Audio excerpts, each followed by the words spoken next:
Donc, on ouvre ce nouveau webinaire qui a l'objectif de présenter des modules de formation innovantes dans le champ des agrobiosciences. Dans le cadre, donc ce sont des modules de formation issus d'un projet collectif de, de tous les organismes de recherche et d'enseignement supérieur français. Et donc, aujourd'hui, nous avons 3 intervenantes qui vont vous présenter 2 modules de formation numérique qui sont issus de ce projet dans le champ de l'épidémiologie en santé animale. Et j'ai donc le plaisir d'accueillir Mathilde Paul, qui est enseignante-chercheur à l'École nationale vétérinaire de Toulouse, et Flavie Loutard et Cécile Scharzoni, toutes les deux du CIRAD, donc chercheurs au CIRAD. Et donc, je vais laisser la parole à Mathilde qui va pouvoir partager son écran. Et puis, sur le principe, nous avons donc une trentaine de minutes de présentation de ces modules de formation et ensuite un échange questions-réponses, sachant que pour les participants à ce webinaire, vous avez la possibilité d'interagir avec les intervenants de 2 manières. La première manière, c'est via le chat. Alors là, ça sera plutôt un fil de discussion. Donc, si vous voulez dire bonjour ou si vous voulez participer en donnant une information particulière par rapport à ce qui est dit dans les interventions. Et puis, ça peut être aussi, si vous avez des soucis de connexion ou autre, bah, me le préciser. Je ne sais pas si je pourrais régler les problèmes, mais en tout cas, j'essaierai. Et puis, l'autre rubrique que l'on vous conseille vivement, c'est la rubrique Q&R, questions et réponses. Et donc, c'est important que ce soit là que vous mettiez vos questions parce que c'est ce qui va nous permettre de suivre un peu ces différentes questions et pour pouvoir vous répondre. Si vous les mettez dans le chat, on risque de les oublier. Donc, merci d'utiliser plutôt QR, enfin même absolument QR pour les questions. Voilà, donc Mathilde, bah, vous pouvez, Mathilde, Flavie et Cécile, vous pouvez commencer à présenter votre webinaire et vos Ok, modules de formation. Merci. merci Philippe. Voilà, donc en quelques mots, d'abord, on va commencer par une petite introduction contexte. Donc effectivement, ces modules, ils s'inscrivent dans le cadre du projet AgreenCamp. Simplement, en termes de philosophie, c'est vrai que l'idée, c'était de faire des modules innovants, mais aussi de faire du lien avec les résultats de recherche. Et puis ça, j'y reviendrai dans une deuxième partie. Et finalement, de mutualiser, de travailler ensemble. Et donc, c'est pour cela qu'aujourd'hui, moi, École Veto de Toulouse, et puis Flavie et Cécile pour le CIRAD, faisons cette présentation à 3 voix. Donc, pour ce qui concerne la santé animale, il y a 3 modules qui ont été développés dans le cadre d'AgreenCamp. Donc les 2 premiers, épidémiosurveillance et investigation de foyer, et puis qu'on va vous présenter aujourd'hui, et puis un 3e module qui porte sur l'économie de la santé animale, qui fait l'objet d'un autre webinaire. Alors toujours en termes d'un peu de cadre de travail et de philosophie, c'est vrai que ces modules, on les a aussi conçus avec des approches un peu différentes. Donc Flavie vous présentera le module en lien avec l'épidémiosurveillance qui en fait correspond à une sorte d'adaptation de séquences de cours qui étaient faites initialement en présentiel. Le module d'investigation de foyer il prend la forme d'un serious game. Et le module d'économie, en fait, il s'agit d'un simulateur de troupeau. Alors, le public cible, en fait, il est commun, en tout cas pour les 2 modules présentés aujourd'hui. En formation initiale, il va s'agir d'étudiants en école vétérinaire ou bien en spécialisation santé publique vétérinaire ou épidémiologie, donc en école nationale vétérinaire, mais aussi en master, à l'école de service vétérinaire, etc. Le public, c'est aussi des gens en formation continue, des vétérinaires praticiens, mais aussi des vétérinaires ou techniciens d'associations ou d'organismes tels que les groupements de défense sanitaire, des groupements de producteurs, des ONG, des vétérinaires ou des agents des services vétérinaires publics, des gens qui sont plutôt dans les labos, et enfin, on a aussi un public cible, notamment au sud, d'enseignants en école vétérinaire ou agronomique. Alors, les prérequis, en fait, c'est des connaissances générales sur les maladies animales et puis des principes de base de l'épidémiologie vétérinaire qui renvoient finalement aussi à un MOOC qui avait été développé et porté par le CIRAD en lien justement avec Agrenium. Alors l'équipe projet sur ces 2 modules, eh bien, c'est donc, moi-même pour l'école Véto de Toulouse, mais aussi, Cécile et Flavie donc pour le CIRAD. Une des particularités, notamment du module du Serious Game, c'est qu'on a travaillé vraiment de manière étroite aussi avec des chercheurs en sciences de l'éducation, ce qui nous a permis de regarder les choses sous un angle un peu différent.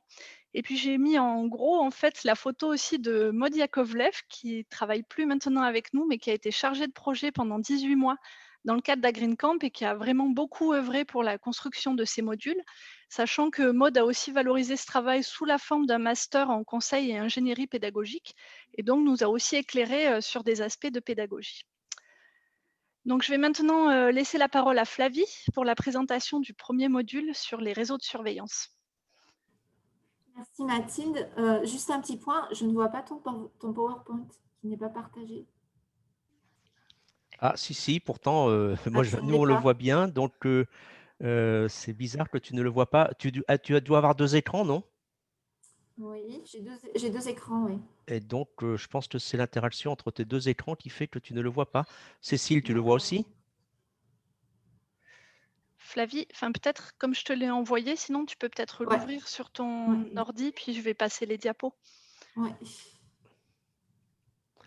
Alors, excusez-nous Désolée. de ce petit intermède, mais effectivement, les participants nous précisent que tout le monde le voit très bien. Donc, c'est Flavie Moi, chez je ne toi. vois rien du tout. Peut-être que c'est un.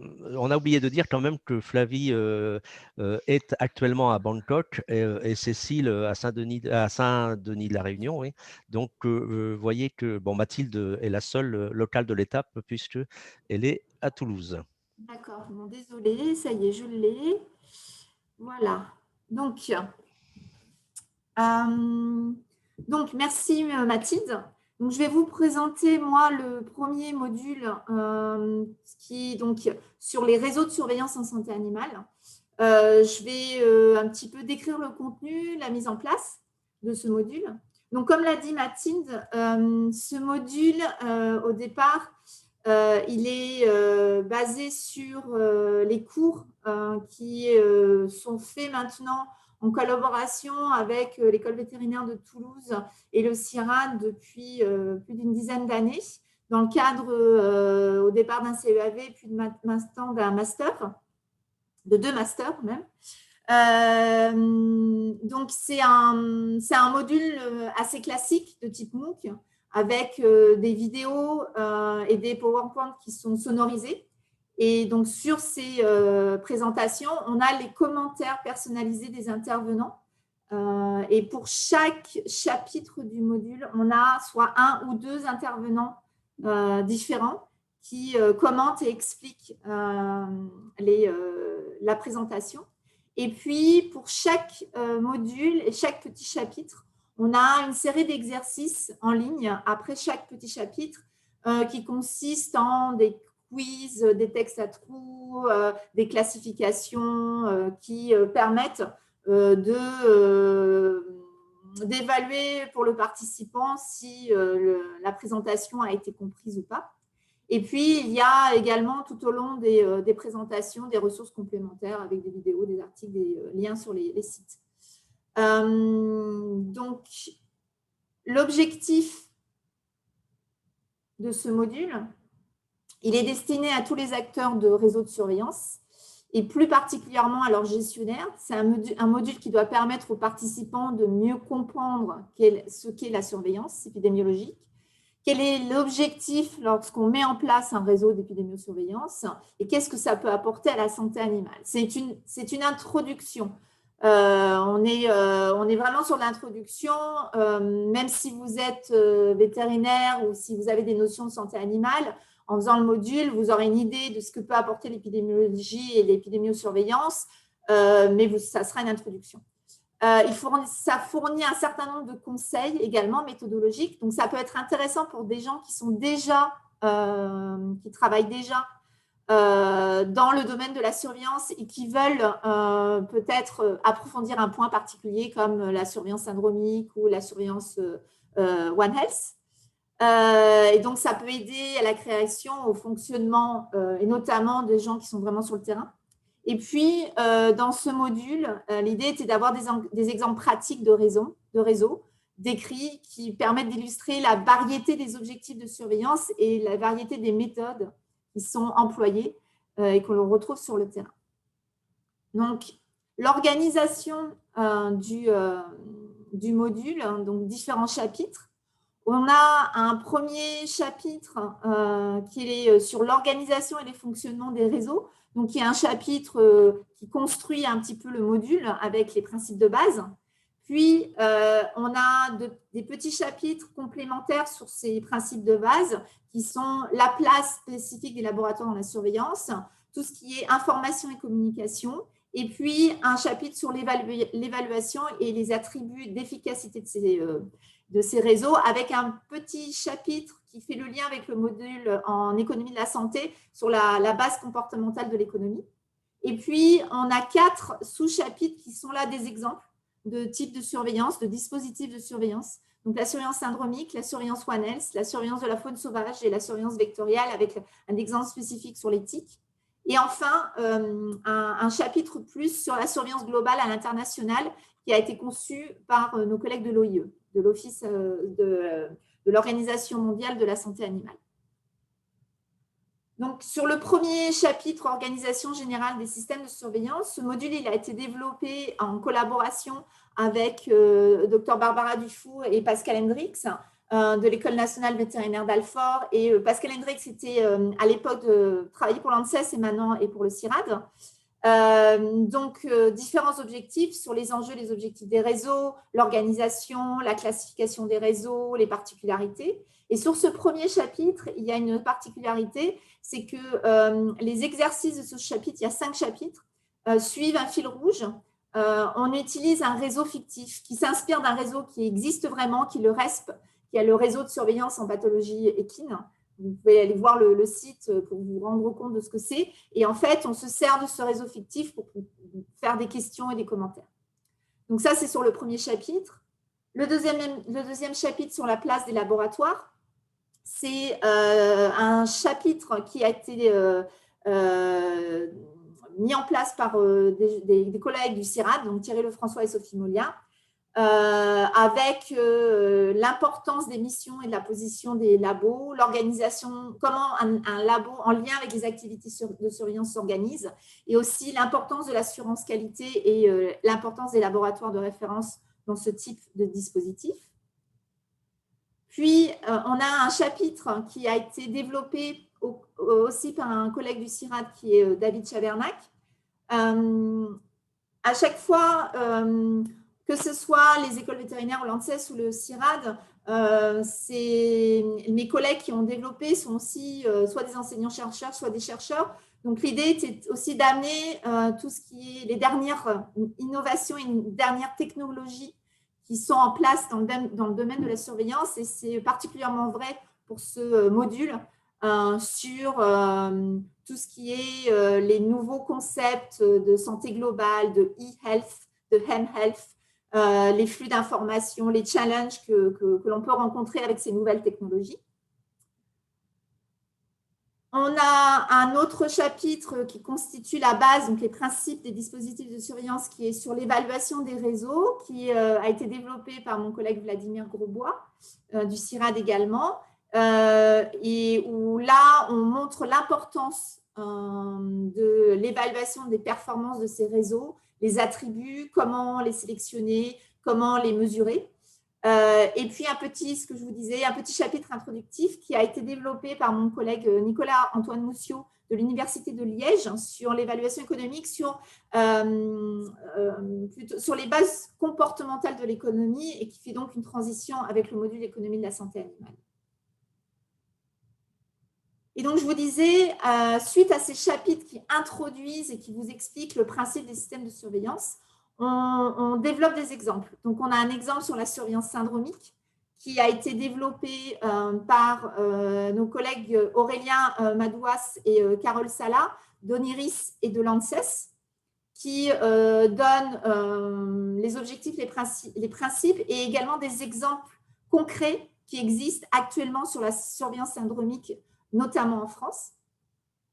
Puis, un autre exemple de type de dispositif de surveillance, qui est la surveillance One Health, donc une seule santé, qui a été développé par ma collègue Marion Bordier du CIRAD, qui décrit un peu les problématiques de la surveillance One Health et qui donne des pistes sur comment on conçoit ces dispositifs de surveillance One Health, qui sont des dispositifs très innovants et très nouveaux. Le travail qui est, par exemple, développé dans ce chapitre vient de la thèse de Marion Bordier qui a passé sa thèse en décembre dernier. Donc, c'est vraiment des dernières choses qui sont faites en One Health. Et on a 2 autres exemples de dispositifs de surveillance. Donc, un sur les maladies vectorielles avec comme exemple la surveillance d'éthique, qui rentre, on va dire, dans le détail de comment on met en place ce type de surveillance sur les maladies vectorielles, les différents objectifs et les contraintes pour mettre en place ce type de surveillance. Il a été développé par mon collègue Frédéric Sachersky du CIRAD. Et puis, un petit module sur la surveillance de faune sauvage qui prend comme exemple la surveillance de la faune sauvage et notamment des oiseaux sauvages avec comme focus la circulation des virus de l'influenza aviaire. Il a été développé par mon collègue Julien Capel du CIRAD. Et enfin, on a un chapitre là plus global. Donc, on a un chapitre qui décrit les systèmes de surveillance, des exemples. Et puis enfin, le chapitre sur le rôle de l'OIE, qui a été développé par nos collègues de l'OIE, Laure Weber et Lina Awada, et qui décrit les enjeux de cette surveillance à l'échelle internationale, comment l'OIE s'organise, quelles sont les relations de l'OIE avec les autres structures. Et puis, il y a des exemples d'activités, et notamment des exemples de réseaux internationaux sur l'éradication de la peste des petits ruminants, sur la peste bovine et sur le réseau OFLU, qui est un réseau qui concerne la grippe aviaire. Voilà, je passe la parole à Cécile Squarzoni pour le 2e module, investigation d'un événement sanitaire. Merci beaucoup, Flavie. Merci beaucoup, Flavie. Donc, je vais vous présenter donc, le Serious Game qui s'appelle Investigation d'un événement sanitaire et qui est consacré à l'épidémiologie d'intervention en santé animale.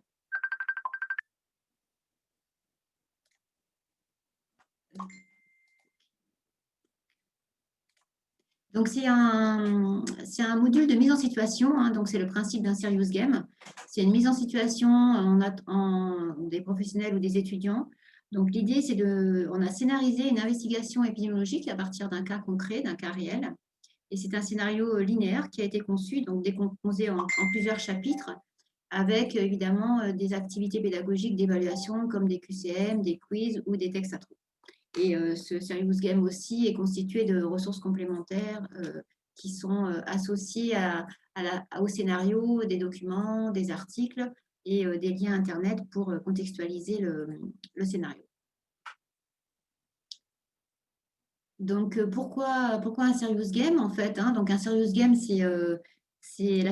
la finalité n'est pas que le simple divertissement, hein, c'est notamment justement une mise en situation.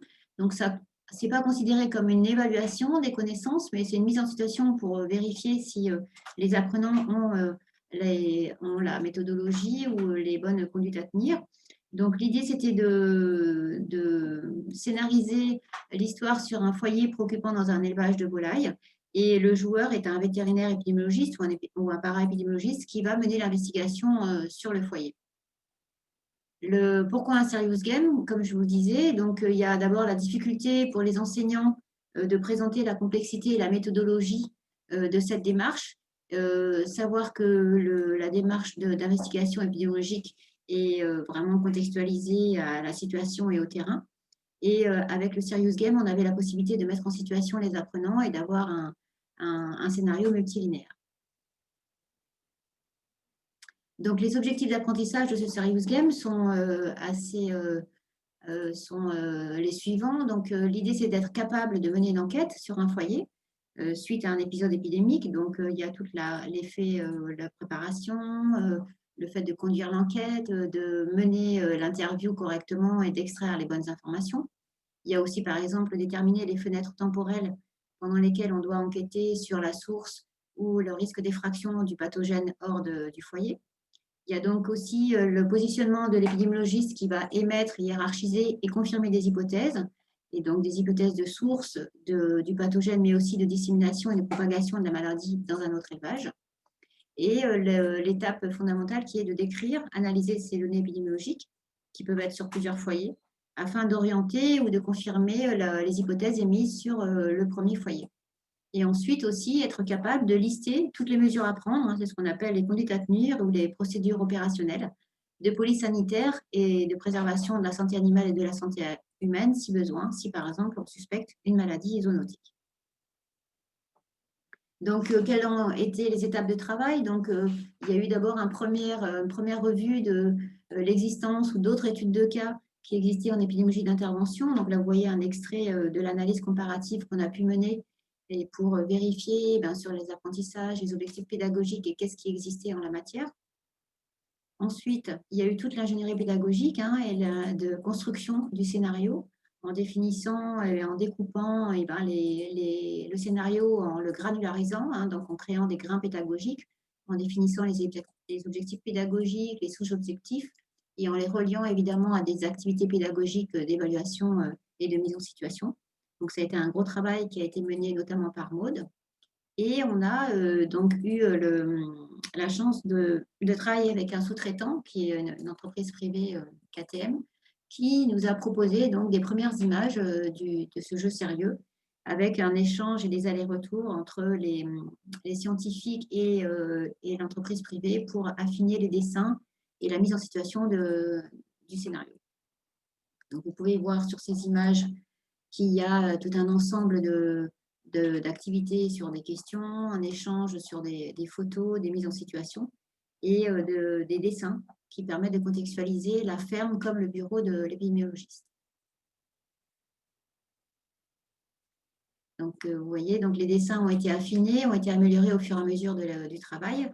Et il y a eu beaucoup d'échanges sur la granularisation et la scénarisation des activités les unes après les autres et la médiatisation aussi des contenus avec des photos qui étaient associées au scénario.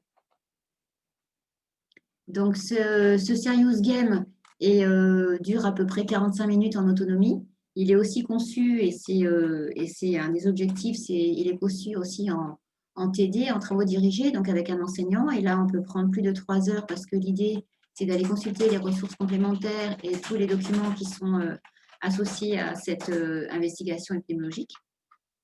On a été plusieurs personnes à contribuer à sa production, donc Mathilde et moi-même pour la coordination et responsable du module, KTM Advance qui était donc le sous-traitant pour la réalisation du jeu sérieux au niveau informatique et numérique.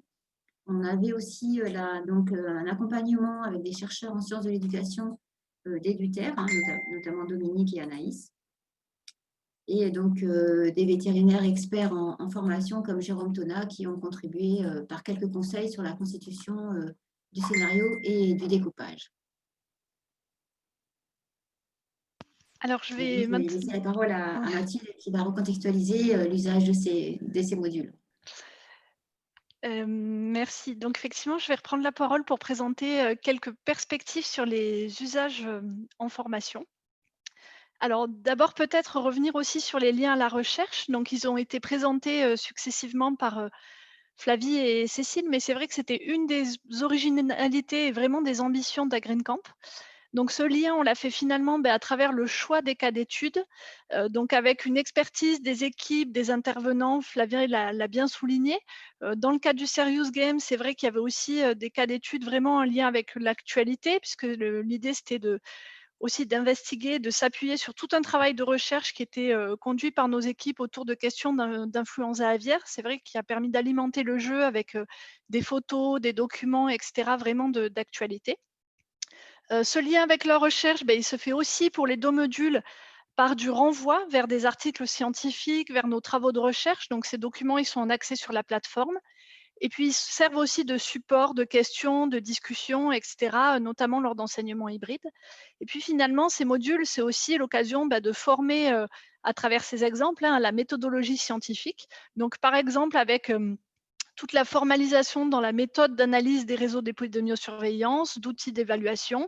Et puis, pour ce qui concerne le Serious Game, aussi, comme vous l'a présenté Cécile, tout un travail de réflexion en termes vraiment d'ingénierie pédagogique autour de la manière d'enseigner cette investigation, donc de la différence entre le fait de formuler, de tester des hypothèses, etc., ce qui finalement permet aussi d'apporter aussi de la formation sur la culture et la démarche scientifique.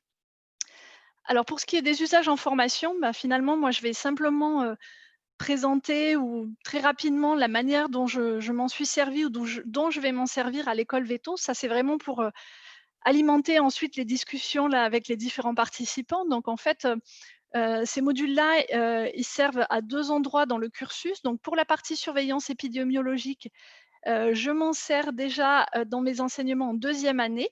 Donc, l'épidémiologie de base à l'école Veto de Toulouse est enseignée en 1re année.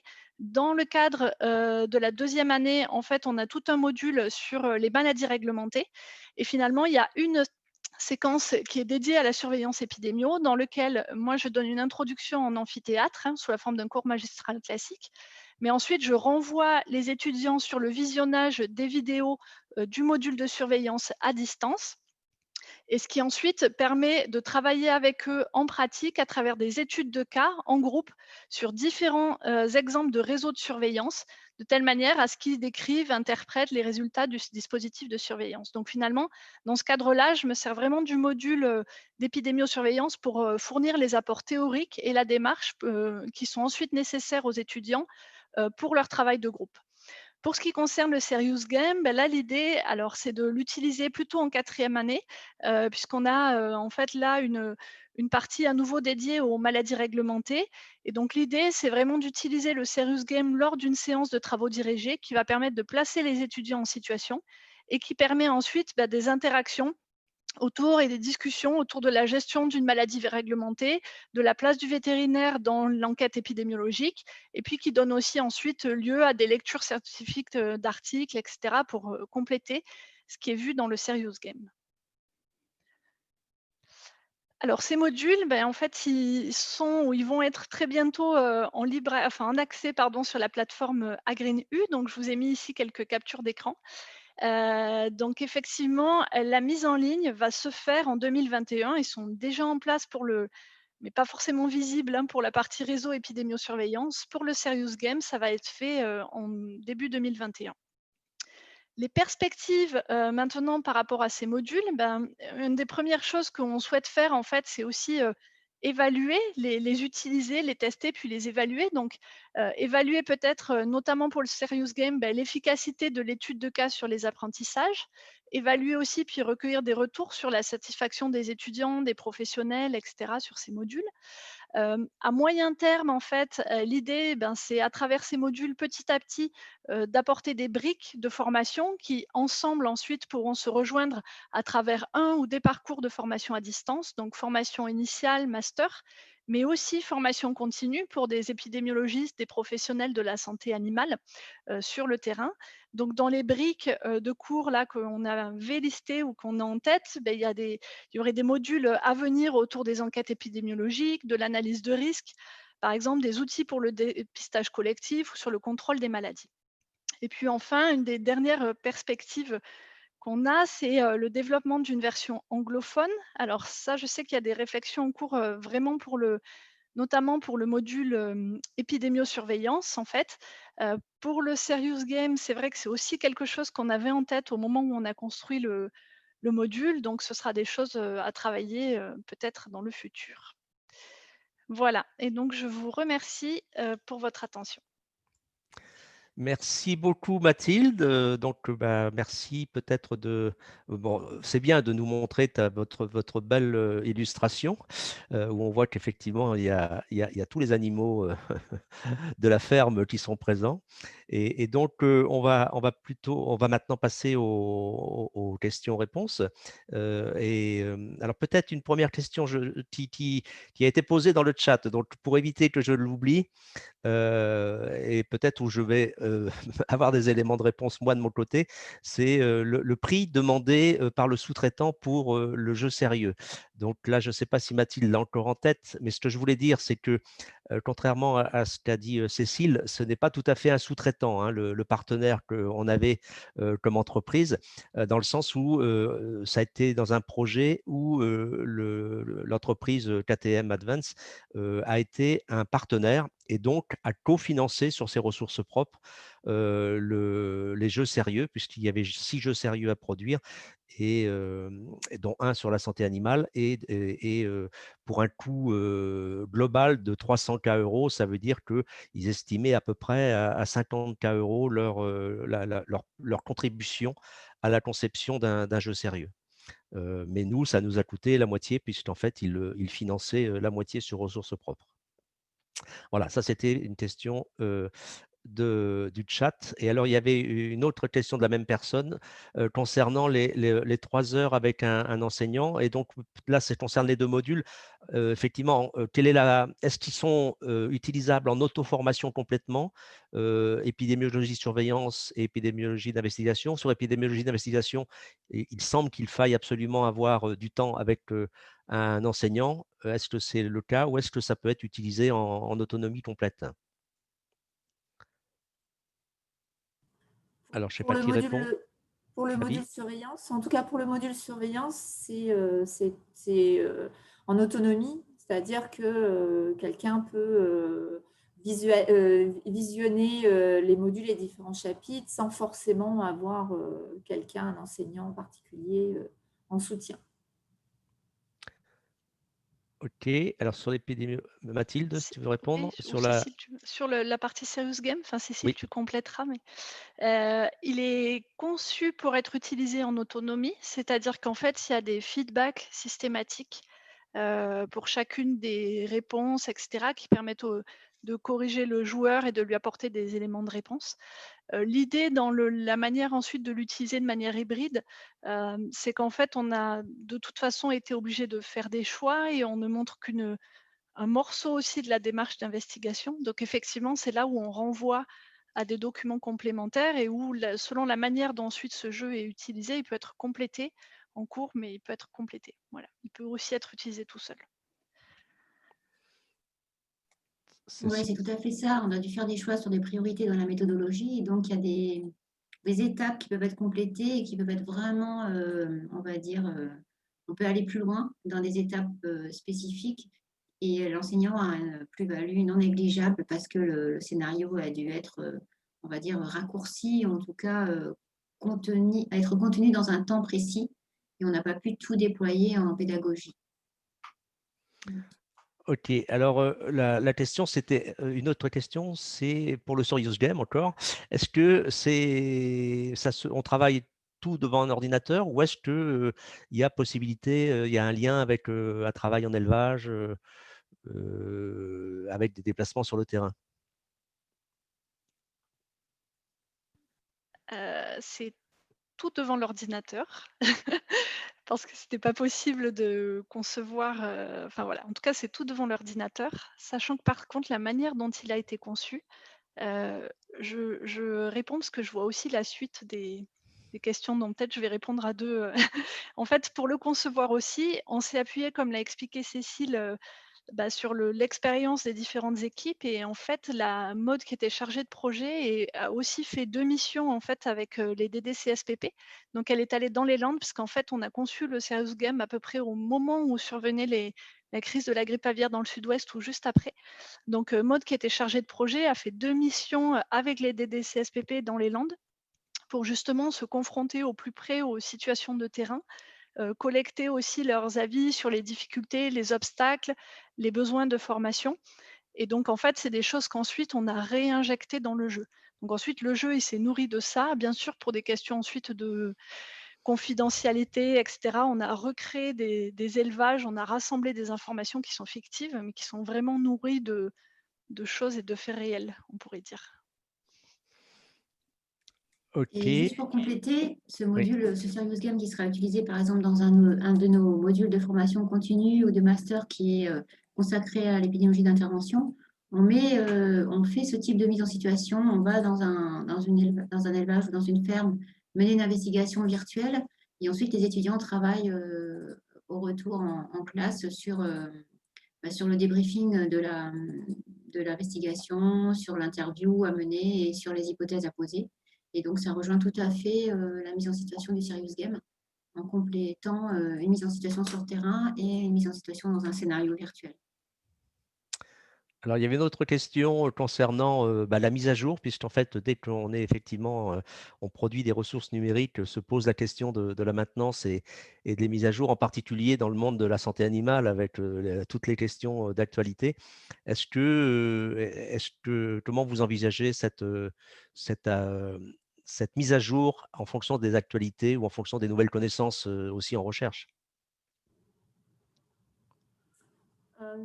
Sur le module surveillance, il y a toute une partie qui sont vraiment sur les principes de base qu'on retrouve dans tous les dispositifs de surveillance et ce qu'on doit vraiment,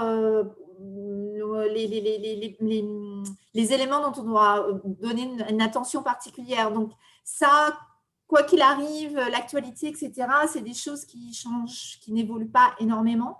Après, sur les exemples que l'on a donnés, c'est vraiment les derniers exemples de types de surveillance qui sont vraiment à la pointe.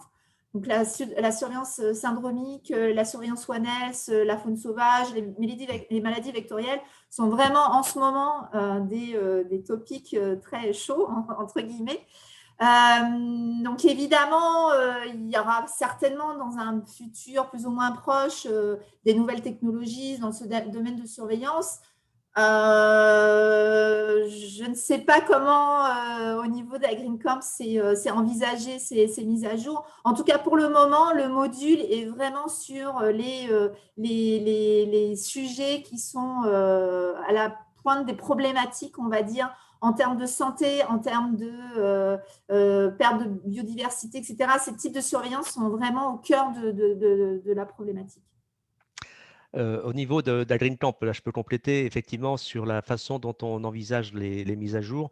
C'est à la fois la possibilité d'utiliser une part du revenu qui serait issu de la vente des modules de formation à l'international ou en formation continue, hein, sachant que ces modules de formation, ils ont vocation à être utilisés, en particulier en France, par toutes les écoles véto dans leur cursus, de manière, enfin c'est à disposition, hein, puisque c'est en formation initiale, tous les membres du consortium se sont mis d'accord pour pouvoir avoir tous les modules à disposition en formation initiale. Mais sur le chiffre d'affaires envisagé en formation continue et à l'international, eh bien, il y a une part qui sera prévue pour la maintenance et l'amélioration des ressources, en particulier parce que tous les auteurs, tous les concepteurs ont considéré qu'ils ne voulaient pas spécialement de droits d'auteur. Ils voulaient qu'en revanche, leur cours soit maintenu et soit amélioré et qu'il y ait du budget pour pouvoir améliorer les ressources et les faire évoluer. Donc, c'est prévu dans le cadre du modèle économique du projet. Alors, il y a une autre question autour à la fois toujours du jeu sérieux, en termes de nombre de connexions possibles sur combien de personnes peuvent utiliser en même temps le jeu sérieux. Ça, je suppose que vous avez des éléments de réponse. Et puis, sur le temps sur chacun des modules, donc vous avez parlé de 45 minutes et 3 heures avec l'enseignant, ou sur l'épidémiologie de surveillance, combien concrètement de temps apprenant pour que il y ait des vrais apprentissages, combien de temps enseignants de temps apprenants sont nécessaires et est-ce qu'il faut qu'il se soit suivi ou est-ce qu'il peut y avoir des interruptions avec des phases d'apprentissage sur plusieurs périodes? Là, c'est plusieurs questions que j'ai regroupées là. Répondre.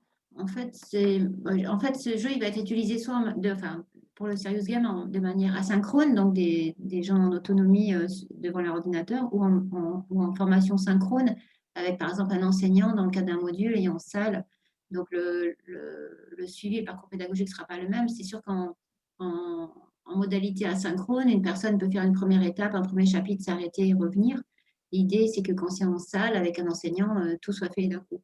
Après, sur la longueur du Serious Game, sur le papier, c'est 45 minutes dans le jeu, mais c'est très fluctuant en fonction de l'apprenant. Nous, on le voit sur d'autres études de cas numérisées. On a des études de cas numérisées qui peuvent durer, qui peuvent être faites en 1 heure et avec d'autres étudiants en 2-3 heures. Ça dépend de la fluidité sur l'ordinateur, sur l'environnement informatique, mais aussi sur le contenu. Et ça dépend si on a besoin de consulter toutes les ressources complémentaires. Donc, on verra à l'usage quelle va être la durée du Serious Game, mais ça sera toujours une durée avec des intervalles en fonction des utilisateurs. Ok, merci. Flavie, sur l'épidémiologie de surveillance, je ne sais plus si tu l'as dit, mais c'est combien de temps apprenant faut compter et la possibilité de… La globalité, en prenant en compte les ressources complémentaires, etc., on avait fixé 50 heures d'apprenants. Et en termes de section, en fait, comme je le présentais, il y a une partie qui est sur les principes de base qu'il faut mieux, en fait, essayer de compléter ensemble, c'est-à-dire les bases et le fonctionnement d'un système, plus tout ce qui est les labos, la communication et l'évaluation. Et puis après, les autres chapitres qui sont plus des exemples peuvent être vraiment à la carte et à l'intérêt et suivant le temps de l'apprenant. Donc, il y a un bloc qui est vraiment nécessaire et après, c'est plus à la carte. Et oui, on avait basé sur 50 heures avec toutes les ressources complémentaires incluses. Ok, merci. Alors, il y a une autre question d'Elisa. Est-ce que vous envisagez de valoriser ces modules dans le cadre des Better Training for Safer Food, ce qui supposerait que ce soit traduit en anglais, évidemment?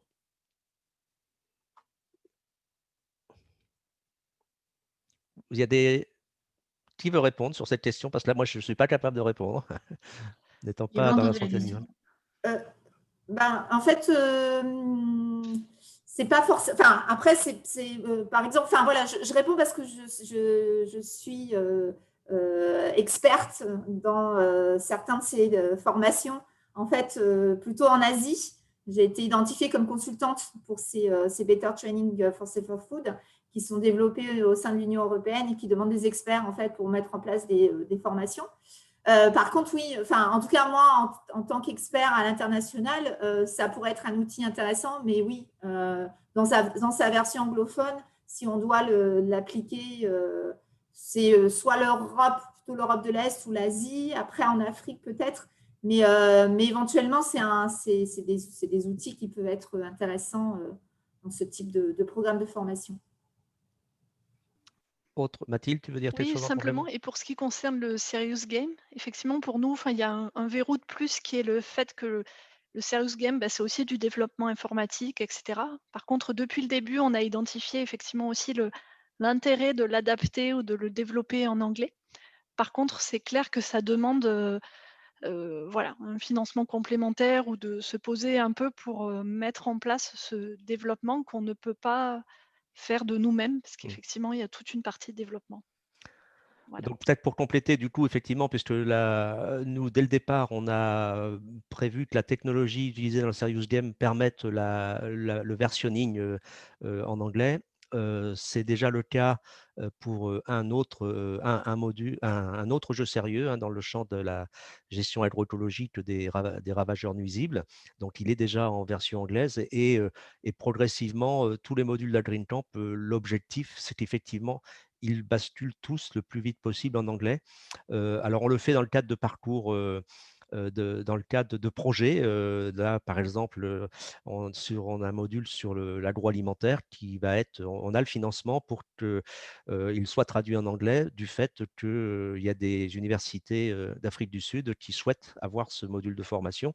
Et donc, c'est dans le cadre de partenariats internationaux en particulier que l'on peut faire ce travail. Le gros travail de conception étant fait, après, le coût est beaucoup plus faible, à la fois le coût pour les concepteurs, mais le coût aussi global pour les traducteurs ou pour les développements informatiques complémentaires. Donc oui, c'est effectivement, c'est bien l'objectif et le plus vite possible. Le fait qu'on soit dans une nouveau dispositif à partir de la rentrée, à partir de janvier 2021, dans le cadre d'une alliance recherche-formation, je pense que ça va aider aussi beaucoup parce que ce soit CIRAD, INRAE et nos écoles ont envie de développer le numérique. Et puis là, l'accélération est telle que vous comprenez bien que ça va être favorisé, y compris aussi pour ce que disait Mathilde sur les projets de parcours, parce que je pense que ce qui est important, effectivement, en particulier international, et pour la formation continue, c'est de proposer pas seulement 1 ou 2 modules de formation, mais des parcours avec une certification. Donc, des écoles pourraient proposer un certificat, comme ils le font déjà d'ailleurs en formation continue. Voilà, alors il y avait une question sur la diffusion. Est-ce que ce sera diffusé outre Agrinium sur d'autres plateformes? Et le MOOC réseau de surveillance sera-t-il dispo sur FunMOOC? Alors bon, pour répondre, là je peux répondre en partie. Oui, le MOOC réseau de surveillance est sur FunMOOC, hein, puisque c'est un des MOOC des membres d'Agrinium, donc c'est dans l'offre Agrinium sur FunMOOC. Et puis, concernant la diffusion, donc ce qu'on a convenu, c'est que ce soit plutôt sur une plateforme, mais les copropriétaires, c'est-à-dire CIRAD et École vétérinaire de Toulouse, peuvent, s'ils le souhaitent, l'avoir aussi pour leurs propres étudiants directement sur leur plateforme. Après, c'est le problème de maintenance. Quand il y a plusieurs plateformes, c'est compliqué. Donc, normalement, ça sera sur AgriNew qu'il y aura le plus d'usage, vu que les connexions maintenant entre plateformes d'établissement sont plutôt faciles du fait que tout le monde utilise la même plateforme Moodle, pour ne pas faire de publicité, mais comme c'est une plateforme open source, on peut quand même en faire un petit peu. Voilà, il me semble qu'on a répondu à peu près à toutes les questions. Je refais le tour, je vérifie si vous avez encore 30 secondes ou 1 minute pour. Est-ce qu'il y a, Elisa, est-ce qu'il y a un rapport disponible sur les ressources biblio ou autres qui ont été mobilisées pour développer ces MOOC, qui reprend la méthodologie d'approche, les orientations pédagogiques pour mettre en place ces formations? Donc là, je pense que Mathilde, tu peux Oui. répondre et faire la publicité sur notre équipe de recherche en éducation, peut-être? C'est ça, je peux commencer, puis je vous laisserai compléter. Mais alors, effectivement, un rapport sur les ressources biblio. Alors, comme le dit Philippe, la particularité d'AgreenCamp, c'est qu'il y a aussi une équipe de recherche EduTer Dijon qui travaille avec nous, qui nous a aidés, qui, dans le cadre du Serious Game, nous a aussi observés, en fait, puisqu'on était un des cas d'étude ou un objet d'étude pour eux. Donc, eux, en fait, ont aussi fait une enquête, etc. Et donc, vont faire des retours et écrire et communiquer sur cette expérience. Ça, c'est vraiment pour la vision globale. Ensuite, peut-être pour les 2 modules. Alors, sur les ressources, la biblio, je peux peut-être répondre pour la partie plutôt Serious Game, puis Flavie, je te laisserai répondre sur la partie surveillance. Mais sur le Serious Game, en tout cas, on a fait effectivement tout un travail de recension de la biblio. Maud Yakovlev, dans le cadre de, puisque je vous ai expliqué qu'elle faisait aussi un master en pédagogie, elle aussi listait des références pertinentes sur le Serious Game, sur les usages du Serious Game en formation, les forces, les faiblesses, etc. On a fait un rapport, alors je ne sais pas, je ne suis pas sûre qu'il soit consultable en ligne, mais en tout cas, elle a produit un rapport de master. Puis Philippe, c'est peut-être des choses dont on peut discuter aussi sur la manière de voir comment ensuite ces documents peuvent être mis à disposition de la communauté, parce que c'est vrai que ce serait intéressant. Voilà, Oui, peut-être. je pense que finalement, c'est une bonne question et une bonne idée, puisqu'on a prévu sur le site d'Agrinium d'avoir un projet, puisqu'on a un partenariat avec le Centre de recherche interdisciplinaire et on a une plateforme de projet. Dans la plateforme de projet, on va mettre on va mettre toutes les communications qui ont lieu sur le projet dans le cadre sur notre plateforme de projet. Et donc là, on diffusera à toutes les personnes qui ont été qui ont suivi nos webinaires. Bonne idée. Moi, j'avais une question sur les possibilités, enfin l'intérêt que ça peut avoir pour des éleveurs. Est-ce que ces modules de formation peuvent avoir un intérêt pour des éleveurs qui se posent des questions, en particulier sur l'épidémiologie d'intervention. Mais en fait, nos modules de formation peuvent aussi intéresser des étudiants et des enseignants de l'enseignement technique agricole.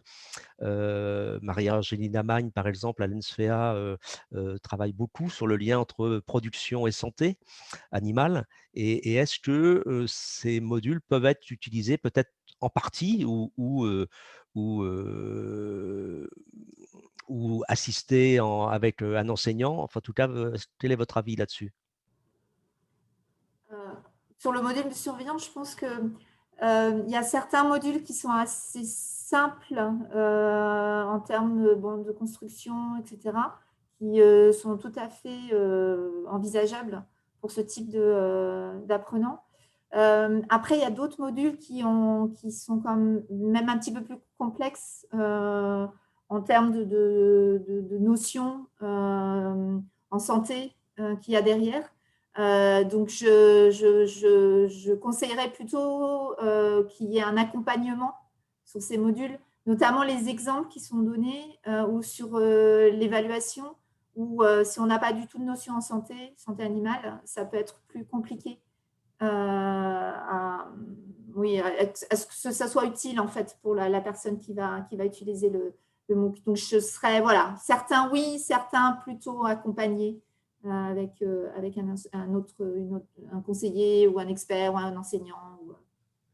Merci. Et sur l'autre? Je commence, puis Cécile, je te laisse compléter. Mais, sur cet aspect-là, je pense qu'en fait, le jeu pourrait être utilisé, j'aurais un peu la même vision que Flavie, c'est-à-dire plutôt accompagner, ou alors peut-être le début, et cetera. Voilà, peut-être pas la totalité du jeu. C'est des choses vraiment ensuite peut-être à réfléchir et à discuter avec les enseignants des lycées agricoles. Parce que voilà, pour voir la bonne manière de le faire en fait. Ok, merci. Oui, Du coup, je pense que c'est pas Cécile? vraiment, je pense que c'est pas vraiment pour des éleveurs, sauf dans des situations particulières, par exemple sur des crises épidémiques, il peut y avoir des éleveurs leaders qui sont mandatés par les coopératives ou par les fédérations et qui accompagnent, en cas de crise sanitaire, qui accompagnent les vétérinaires dans les investigations, notamment pour les supports psychologiques et méthodologiques, parce que quand il y a un risque d'abattage sanitaire et tout, il y a un support psychologique. Donc, ces éleveurs leaders ou qui sont des modérateurs, en fait, auprès d'autres éleveurs, pourraient peut-être être initiés à la méthodologie d'investigation biologique, mais pas l'éleveur tout venant, parce qu'il y a beaucoup de prise en compte comme l'euthanasie, enfin l'abattage sanitaire, qui n'est pas toujours facile à expliquer, quoi. Donc, c'est plutôt pour les vétos, les paravètes et les professionnels de santé. Et c'est vrai, pour compléter, je pense qu'il y a un maillon qui est important aussi, qui est les organisations d'éleveurs. C'est-à-dire que former individuellement les éleveurs, c'est peut-être un peu compliqué. Par contre, je pense qu'il y a un maillon très important, qui est les groupements d'éleveurs, etc. Et là, former quelques personnes de ces organisations, ça me paraît important et je pense que ça pourrait être bien. Voilà.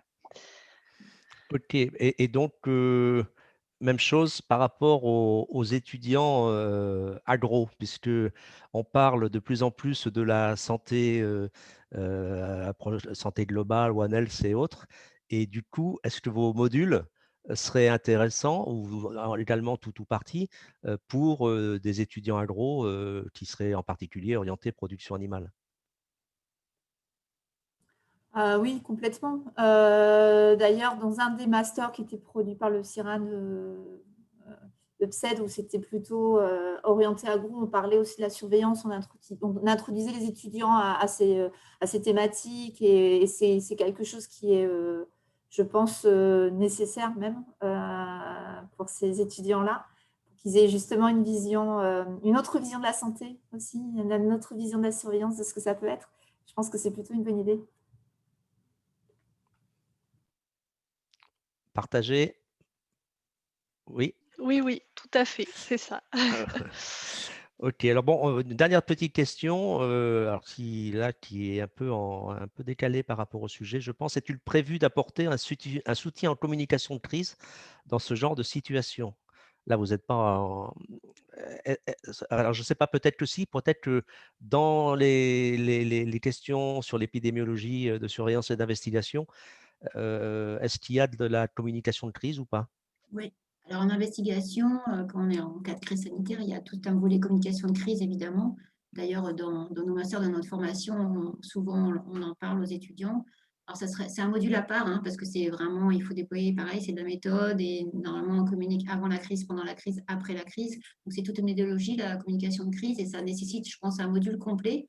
Mais évidemment, ça vient en accompagnement de l'investigation épidémiologique.